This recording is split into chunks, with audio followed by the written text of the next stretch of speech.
Jeg vil overveje at lave en cocktailpølse. Nej, en frikadelle med cocktailpølse. Ja, det mener jeg også lidt der.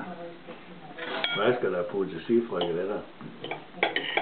Der skal lidt salt og peber og par æg og lidt mælk. Nå. Mælk det er for at binde? Ja.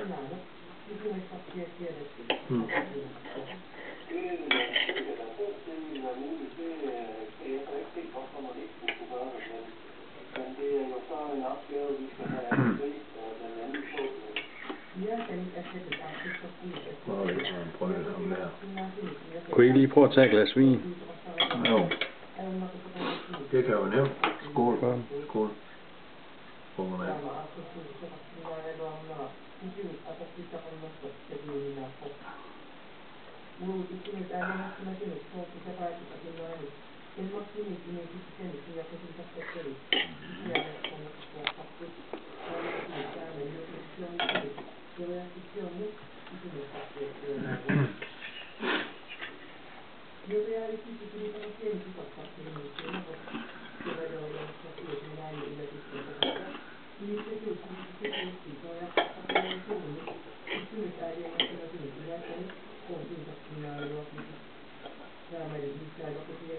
Jeg ved sgu ikke engang, hvordan jeg får den stoppet, den her. Det er videoen, der er i gang. Det er godt nok.